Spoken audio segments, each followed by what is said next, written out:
नमस्कार दोस्तों, ज्ञान सर्किल यूट्यूब चैनल में आपका स्वागत है। आज के इस वीडियो में हम आपको चाणक्य ने बताए हुए चालबाज महिलाओं के खास लक्षणों के बारे में बताएंगे। साथ ही आप ये भी जानेंगे कि महिलाएं रात के समय अपना ये अंग खुला रखकर ना सोएं, नहीं तो घर परिवार सब तहस नहस हो सकता है और यहां तक कि आपकी ऐसी तैसी हो सकती है। दोस्तों, महान आचार्य चाणक्य ने अपनी नीति में चालबाज औरतों के लक्षण बताएं। ऐसी महिलाओं से किसी भी पुरुष को सदैव सावधान ही रहना चाहिए, नहीं तो उसका अनर्थ होना तय होता है। क्योंकि ऐसे पुरुष जब किसी ऐसी स्त्री के मोह जाल में फंस जाते हैं तो उन्हें मृत्यु के अलावा कोई अन्य चीज मुक्ति नहीं दे सकती, क्योंकि ऐसी दुष्ट स्त्रियों की माया ही ऐसी होती है कि वो बुद्धिमान पुरुष की मति को भी भ्रष्ट कर देती है। दोस्तों, इनके सामने बड़े बड़े तपस्वी अपना तपोबल खो देते हैं तो साधारण मनुष्य का कोई ठिकाना ही नहीं है। इसलिए अगर आप भी किसी ऐसी स्त्री के मुंह में पड़ रहे हैं तो सावधान हो जाइए, अपने कदम पीछे खींच लीजिए, क्योंकि आप ऐसे मार्ग पर चलने जा रहे हैं जहां से लौटना असंभव है। ऐसा मार्ग आपको अनर्थ की ओर ले जाता है। दोस्तों, स्त्री भले ही रूप से सुंदर हो, बातें उसकी मधुर हों, लेकिन उसके मन के अंदर छिपा कपट जानना बड़ा ही मुश्किल कार्य है। बड़े बड़े विद्वान भी स्त्रियों के मन का कपट नहीं जान पाते। इसी कारण पुरुष ऐसी स्त्रियों के हाथ की कठपुतली बनकर रह जाते हैं और खुद का ही विनाश कर लेते हैं। दोस्तों, जो साधारण मानव अपने मन, बुद्धि तथा इंद्रियों को वश में नहीं कर पाते, वो तो ऐसी स्त्रियों के निकट भी ना जाएं अथवा ऐसी स्त्री का नाम भी ना लें, क्योंकि ये उन्हें विनाश की ओर ही ले जाएगा। ऐसी स्त्री का सहवास उन्हीं पुरुषों को करना चाहिए जो अपनी इंद्रियों को और अपने मन को वश में कर पाता हो, जो भावनाओं की कद्र ना करता हो, अथवा जिसका मन कठोर हो और किसी द्वारा ठुकराए जाने पर उसे कोई फर्क ना पड़ता हो। वही पुरुष ऐसी स्त्रियों का सहवास कर सकता है। परंतु जिस व्यक्ति का हृदय कमजोर हो और जो दुख और अपमान सहने की शक्ति ना रखता हो, उसे तो कभी भी किसी दुष्ट स्त्री के समीप जाना नहीं चाहिए। इसलिए अगर आपका हृदय भी कोमल है तो आप इस वीडियो को अंत तक जरूर देखें और जानें कि आपको किस प्रकार की स्त्रियों से दूर रहना है। वैसे देखा जाए तो बार बार यातनाएं मिलने के पश्चात व्यक्ति का हृदय कठोर बन जाता है। ऐसी दुष्ट स्त्रियों का अनुभव आने पर व्यक्ति को दोबारा कभी उनके पीछे नहीं जाना चाहिए। नंबर 1, मद पैदा करने वाली। दोस्तों, चाणक्य कहते हैं, मद पैदा करने वाली औरतों से किसी भी बुद्धिमान पुरुष को सावधान रहना चाहिए। ऐसी औरतें जब अपना काम निकलवाना होता है तो मद पैदा करती हैं और मीठी बातें करती हैं, अपने रूप से मोहित करने का प्रयास करती हैं। अगर स्त्री के ऐसे हाव भाव को देखकर कोई पुरुष ऐसा समझने की भूल करता है कि वह स्त्री उससे प्रेम करती है और उस पर मोहित है, तो उस पुरुष से बड़ा मूर्ख संसार में कोई नहीं है, क्योंकि ऐसी स्त्री उस पुरुष का उपयोग करके उसे नष्ट कर देती है। इसलिए बुद्धिमान पुरुष को मद पैदा करने वाली स्त्री से सावधान ही रहना चाहिए, क्योंकि जो ऐसी स्त्रियों के मुंह में फंसता है वह मृत्यु को ही गले लगाता है। नंबर 2, छल करने वाली। दोस्तों, छल करना स्त्रियों का सबसे बड़ा दुर्गुण है। स्वार्थी स्त्री मूर्ख पुरुष के साथ छल करती है। पुरुषों के साथ ही नहीं, वो तो अन्य स्त्रियों के साथ भी छल करती है। दूसरों के घरों में झगड़े लगाना, दूसरों के घर तोड़ना इनकी दिनचर्या होती है। ऐसी औरतों को दूसरों को कष्ट में देखकर आनंद मिलता है। ये औरतें विवाद करती हैं, धमकी देती हैं, दूसरों के राज जानने के पश्चात उन्हें भैया दोहन करती है। दूसरों का अहित करने के लिए जो भी अनिष्ट कार्य हो वह बिना सोचे ही कर देती है। नंबर 3, निर्दयी।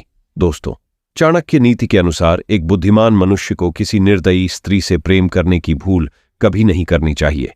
निर्दयी अथवा कठोर हृदय वाली स्त्री के लिए कोई अपना नहीं होता, उसका स्वार्थ ही उसके लिए सब कुछ होता है। एक निर्दयी स्त्री अपनी वासनाओं और आकांक्षाओं को पूरा करने के लिए किसी का भी गला घोंट सकती है अथवा विष खिलाकर किसी को भी मार सकती है। अगर कोई व्यक्ति किसी ऐसी महिला से प्रेम करने लगता है जिसे उसकी बिल्कुल भी परवाह नहीं है, जो उसके विषय में पल भर भी नहीं सोचती, तो वह पुरुष अत्यंत मूर्ख है, उसका विनाश होना तो तय है। नंबर 4, ढोंग रचने वाली। दोस्तों, जो स्त्रियां बात बात पर ढोंग रचती हैं अथवा स्वांग रचती हैं, उनसे पुरुषों को तुरंत ही दूर चले जाना चाहिए, क्योंकि ऐसी औरतें अपने फायदे के लिए स्वांग रचती हैं और इनके मोह में फंसे व्यक्ति से कोई भी अनिष्ट कार्य करवा सकती है। इसलिए ऐसी स्त्रियों से बचकर रहें, इसी में आपकी भलाई है। नंबर 5, घमंडी। दोस्तों, जिस स्त्री को अपने रूप एवं यौवन पर अत्यंत घमंड है, ऐसी स्त्री से प्रेम कतई नहीं करना चाहिए, क्योंकि घमंडी स्त्री दूसरों को तिनके के समान समझती है। वह जब उसका मन चाहे किसी के साथ होती है, और जब मन चाहे वह किसी का भी त्याग कर देती है। ऐसी स्त्री के साथ रहने वाले पुरुष उनके दास बनकर रहते हैं और जीवन भर दुख झेलते हैं। अब चलिए आपको बताते हैं कि महिलाओं को रात के समय कौन सा अंग खुला रख कर नहीं सोना चाहिए।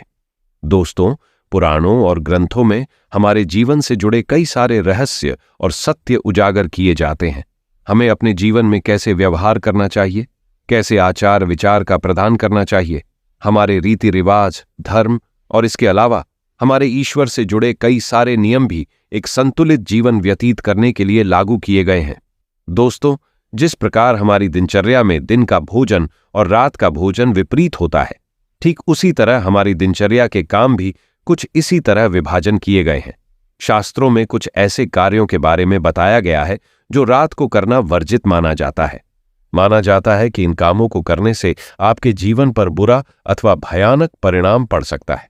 दोस्तों, हम जानते हैं कि आज की जीवन शैली को देखा जाए तो लोग ज्यादातर खासकर बड़े शहरों में नाइट लाइफ को ज्यादा एंजॉय करना पसंद करते हैं। उन्हें रात को बाहर घूमना, दोस्तों से मिलना, इन चीजों का शौक ज्यादा रहता है। इसीलिए हम सभी के लिए ऐसी बातों का ज्ञान होना आवश्यक है जो हमारे जीवन पर बुरा प्रभाव डाल सकती हैं। नंबर 1, दोस्तों, रात के समय चौराहों के रास्ते नहीं जाना चाहिए। ये बात तो हम सभी जानते हैं कि चौराहे पर ही काले कर्मकांड, बुरी नजर उतार कर फेंकना और टोटके जैसी चीजें सदियों से की जाती हैं। इसलिए रात के समय आपको चौराहे वाले रास्ते या जहां 4 दिशाएं एक साथ मिलती हों, ऐसी जगह पर नहीं जाना चाहिए। चाहे दूसरा रास्ता लंबा ही क्यों ना हो, किंतु चौराहा लांघ कर ना जाएं तो ही बेहतर है। रात के वक्त अंधेरे में हो सकता है कि आप अनजाने में किसी ऐसी चीज को छू लें या आपका उस पर पैर चला जाए। इसलिए बेहतर है कि आप ऐसे रास्ते से ना जाएं। नंबर 2, दोस्तों, शमशान के पास ना जाएं। रात के वक्त नकारात्मक शक्तियां ज्यादा सक्रिय हो जाती हैं। वे अपना मकसद पूरा करने के लिए किसी को भी वश में कर सकती हैं। कई बार देखा गया कि कई सारे लोग बहादुरी दिखाने के लिए शमशान में चले जाते हैं, किंतु आप ऐसी गलती बिल्कुल भी ना करें। शास्त्रों में रात के 12 बजे के बाद शमशान में जाना बिल्कुल वर्जित बताया गया है। इससे आपकी मानसिक स्थिति पर भी प्रभाव पड़ सकता है। नंबर 3, दोस्तों, रात के समय महिलाएं अपने बालों को खुला रखकर ना सोएं। रात को सोते वक्त महिलाओं को हमेशा बाल बांधकर सोना चाहिए। ऐसा माना जाता है कि रात को बालों को खोलकर सोने से नकारात्मक शक्ति आपकी तरफ जल्दी आकर्षित होती है। हो सके तो बालों को संध्या काल में बांध कर ही रखें। ज्ञान सर्किल के इस वीडियो को यहीं पर समाप्त करते हैं और आशा करते हैं आपको वीडियो पसंद आया होगा। अंत तक वीडियो देखने के लिए आप सभी का धन्यवाद।